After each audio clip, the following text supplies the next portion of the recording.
અમે વલસાડ ધોબી તરફ ગણેશ મલ્લામાં રહીએ. અમારે પાણીનો પ્રોબ્લેમ છે, પાણી આવતું નહીં મળે. 2 લાઈન જોઈન્ટ કરી છે પણ પાણી એક ટીપું પાણી નથી આવતું. 8 મહિનાથી આવે પણ કોઈના ઘરે આવે તો કોઈને તો નહીં આવે. એટલે કોર્સ છોડતો નથી કે એ ખબર નથી અમને પાણીનો.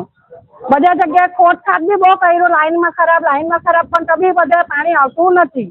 ખોડીને જોયું બધે જ ખાડા ખોડીને પણ તોય પાણી એક ટીપું નથી આવતું. એ લોકોને 10-15 દિવસની રાહ જોવા કીધું, પછીનું હું પાણી નહીં આવે તો તમને કેવી રીતે કઈ સમસ્યાઓ ઘરમાં થશે? બહુ ઘરમાં ઝઘડા થાય, આહુ ના થાય, બહુ દીકરીને બધા ના જ થાય. અમારા ઘરમાં બહુ ઝઘડા બી થાય. કપડાં ધોવાનું, નાવાનું બધું તો અમે વાહન પાણી કરવા જાય. હવે પાણીની રાહ જોઈએ કે શું કરીએ? અમને બહુ તકલીફ છે. અમે અહીંયા આગળ ખાડીમાં કપડાં ધોવા જઈએ એટલે તો પછી તો આ તો બધું અહીંયા જ આવીને બેસવું પડે બધું લઈને. અમારે પરિવાર આખું શું કરવાના? પાણી વગર ક્યાં જવાના? અત્યારે ચોમાસું તો એ પાણી નથી આપતા તો અમારે શું કરવાનું? મારું નામ આશાબેન છે. અમે ગણેશ મલ્લો ધોબી તલાવમાંથી આવ્યા છીએ અને અમને પાણીની આજથી 8 મહિનાથી તકલીફ જ છે.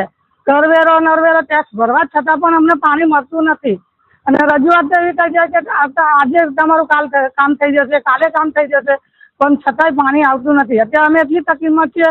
કામ ધંધે જઈએ, ઘરકામ કરવા જઈએ, અમે લેડીઝો ધંધા પર જઈએ તો ધંધો કરીએ કે પાણી ભરવા જઈએ તેમાં અમારો ટાઈમ વેસ્ટ થઈ જાય છે. છોકરાઓને નવડાવીએ કેવી રીતના કે અમારું ઘરનું કામ કેવી રીતના કરીએ અમારે કંઈ પ્રસંગમાં જવું હોય ને તો નાયા ધોયા વગર બીજી સાડી પહેરીને અમારે ભાગવા પડે.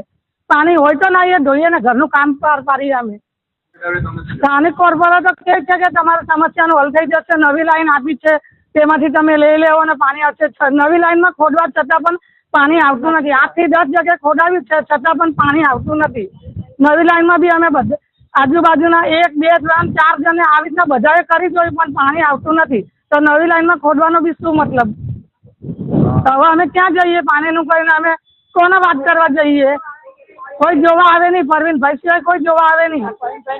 પાણીનું ટેન્કર મૂકી જાય છે, એક બધા લડાઈને મારે તેવું 1 ડબલું ભરવાનું, 1 બાલટી 2 બાલટી અટાય તેમાં થોડું ઘરનું કામ થાય ભાઈ. પાણી પહોંચાડવામાં આવે તો અહીંયા બેસી જાઓ, ભૂખ હડતાલ કરશું હવે.